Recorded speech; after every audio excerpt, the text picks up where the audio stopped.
देखिए, ज्यादातर लोग ना इन तीन गलतियों में से कोई एक जरूर करते हैं।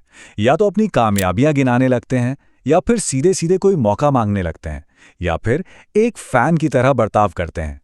ये तीनों ही तरीके दिखाते हैं कि कोई कितना जरूरतमंद है, और बस यहीं खेल खत्म हो जाता है। असल खेल ये नहीं है कि क्या कहा जाता है। असल खेल तो इस बात का है कि वो इंसान आपके बारे में महसूस क्या करता है। एक सिचुएशन इमेजिन कीजिए। किसी बहुत बड़ी शादी में अचानक एक ऐसे इंसान से मुलाकात हो जाए जो किसी के भी करियर को 10 साल आगे ले जा सकता है, और टाइम सिर्फ 5 मिनट। ज्यादातर लोग ये मौका गवा देते हैं। चलिए आज के इस विश्लेषण में समझते हैं कि असली खेल है क्या। तो माहौल समझिए, एक हाई प्रोफाइल शादी है और सामने इंडस्ट्री का सबसे बड़ा नाम। प्रेशर तो बहुत ज्यादा है। यही वो पल है जो सब कुछ बदल सकता है। तो सवाल ये उठता है कि उन 5 मिनटों में ऐसा क्या किया जाए कि वो मुलाकात हमेशा के लिए यादगार बन जाए। तो आज हम इसी खेल को समझने वाले हैं। सबसे पहले देखेंगे कि आम तरीके फेल क्यों होते हैं, फिर मैकियावेली के सदियों पुराने ज्ञान की बात करेंगे, वहां से आगे बढ़ेंगे मानसिकता के नए नियमों की तरफ, और फिर देखेंगे कि उसे एक्शन में कैसे बदला जाए। आखिर में बात होगी कि अपने असर को बनाए कैसे रखा जाए। तो चलिए शुरू करते हैं। तो सबसे पहला सवाल, आखिर आम तरीके फेल क्यों होते हैं? देखिए, इसके पीछे शक्ति की एक, कह सकते हैं, डार्क रियलिटी है। एक ऐसी कड़वी सच्चाई जिसे अक्सर लोग नजरअंदाज कर देते हैं। देखिए, पावरफुल लोग दुनिया को हमारी आपकी तरह नहीं देखते। उनके लिए हर इंसान सिर्फ दो कैटेगरी में आता है। या तो वो एक एसेट है या एक लायबिलिटी, उपयोगी है या बेकार। और ये फैसला पता है कब होता है?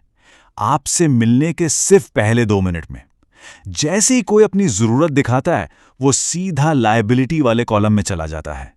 उनके दिमाग में आता, अच्छा ये भी कुछ लेने ही आया है, एक और भिखारी। तो इस खेल को समझने में हमारी मदद कौन करेगा? कोई और नहीं बल्कि निकोलो मैकियावेली। सोचिए, 500 साल पहले उन्होंने द प्रिंस में जो कुछ लिखा था, वो आज भी आज की कॉर्पोरेट दुनिया में उतना ही सच है। उन्होंने समझाया था कि असली ताकत काम कैसे करती है। मैकियावेली का ये कोट कमाल का है। वो कहते थे कि लक्ष्य ये नहीं होना चाहिए कि लोग आपको पसंद करें, लक्ष्य होना चाहिए कि लोग आपका सम्मान करें। देखिए, प्यार तो बदल सकता है, लेकिन सम्मान वो एक पक्की नींव बनाता है, एक ऐसे रिश्ते की जो लंबे समय तक टिकता है। तो क्यों? तो समझ आ गया। अब आते हैं कैसे पर। और इसकी शुरुआत होती है सही सोच, सही माइंडसेट बनाने से। इस पावर के गेम को नेविगेट करने के लिए कुछ बुनियादी मेंटल मॉडल्स को समझना बहुत जरूरी है। ये 4 बुनियादी नियम हैं।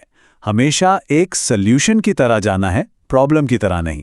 कुछ भी करने से पहले सामने वाले को अच्छे से समझना है, उनकी दुनिया, उनकी भाषा में ढलने की कोशिश करनी है। और हाँ, हमेशा थोड़ी मिस्ट्री बनाए रखनी है ताकि उनकी दिलचस्पी बनी रहे। इसका एक बेहतरीन उदाहरण मिलता है एंड्रयू कार्नेगी की कहानी में। उनका सिद्धांत बहुत सिंपल था, पहले जरूरत देखो और फिर चुपचाप उसका सॉल्यूशन बन जाओ। कार्नेगी ने क्या देखा? उन्होंने देखा कि उनके बॉस को स्पीड चाहिए, एफिशिएंसी चाहिए। तो उन्होंने क्या किया? मदद नहीं मांगी, बल्कि चुपचाप वो स्किल सीख ली जिसकी उनके बॉस को सख्त जरूरत थी। और फिर जब मौका आया तो वो एक एसेट बन गए, एक ऐसी संपत्ति जिसके बिना काम नहीं चल सकता। देखिए, उन्होंने मौका मांगा नहीं, उन्होंने मौका बनाया। चलिए, अब माइंडसेट से आगे बढ़ते हैं और एक्शन की बात करते हैं। आखिर सोशल इंटरेक्शंस में कौन सी खास स्ट्रैटेजीज अपनानी चाहिए, ये जानना बहुत बहुत जरूरी है। ये 5 नियम किसी भी स्ट्रैटेजी की जान है। हमेशा दिखना शांत है, लेकिन जब मौका मिले तो पूरी ताकत से एक्शन लेना।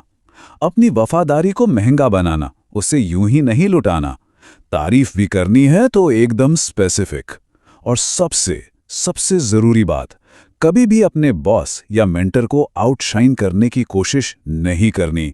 याद रखिए, असली खेल टॉप पर नहीं बल्कि साइड में खेला जाता है।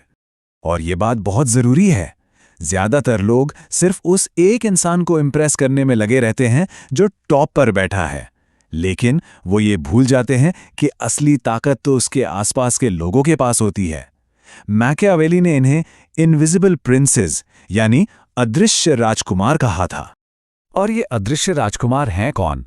ये हैं वो लोग जो असल में एक्सेस को कंट्रोल करते हैं, जो परसेप्शन को बनाते या बिगाड़ते हैं, जैसे सीईओ का एग्जीक्यूटिव असिस्टेंट, मंत्री का पर्सनल एडवाइजर, बॉस का सबसे भरोसेमंद साथी। ये वो गेटकीपर्स हैं जिन्हें अक्सर लोग नज़रअंदाज कर देते हैं, लेकिन यही सबसे पावरफुल होते हैं। इनसे बनाए गए रिश्ते समझ लीजिए सोने से भी ज्यादा कीमती हैं। अच्छा, मान लीजिए कनेक्शन बन गया, तो क्या काम खत्म? नहीं, असली चुनौती तो अब शुरू होती है, उसे बनाए रखना और मजबूत करना। तो अब हम उन नियमों की बात करेंगे जो किसी को भी इस खेल में लंबे समय तक टिकाए रखते हैं। ये है एडवांस लेवल के नियम। अगर कोई मदद करे तो सिर्फ थैंक यू से काम नहीं चलेगा, उस एहसान को किसी कीमती एक्शन से चुकाना होता है।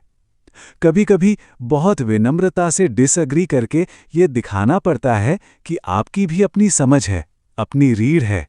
हर वक्त अवेलेबल रहकर अपनी वैल्यू कम नहीं करनी चाहिए। और हाँ, सबसे जरूरी, कॉन्फिडेंस ऐसा दिखाना है जैसे वो जगह आपकी ही है। कॉन्फिडेंस की बात आई है तो विक्टर लस्टक की कहानी से बेहतर क्या हो सकता है। ये वो शख्स था जिसने सिर्फ अपने कॉन्फिडेंस के दम पर एफिल टावर को बेच दिया था।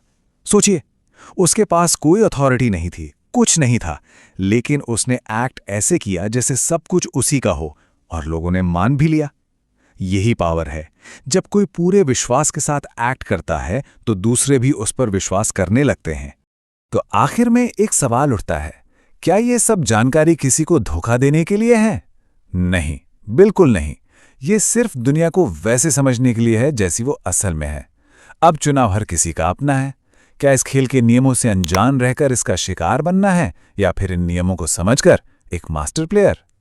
अगर इस पूरी बातचीत से सिर्फ 3 बातें लेकर जानी हो तो वो ये हैं। पहली, कभी अपनी जरूरत नहीं, अपनी वैल्यू दिखानी है। आप भिखारी नहीं हैं, आप एक समाधान हैं। दूसरी, अपने बॉस को चमकने देना है, उनकी जीत में ही आपकी जीत है। और तीसरी और सबसे जरूरी, असली ताकत सिंहासन पर नहीं, उसके चारों ओर बैठे लोगों के पास है। और आखिर में मैकियावेली का ये कोट ये सब कुछ निचोड़ कर रख देता है। पावर की दुनिया में परसेप्शन इज रियलिटी। लोग वो नहीं देखते जो कोई असल में है, वो सिर्फ वही देखते हैं जो उन्हें दिखाया जाता है। तो बात बस इतनी सी है, दुनिया के नियम तो हैं और वो हमेशा से रहे हैं। अब सवाल सिर्फ ये है, क्या कोई इनके बारे में सिर्फ शिकायत करता रहेगा या फिर इन्हें समझकर जीतना सीखेगा?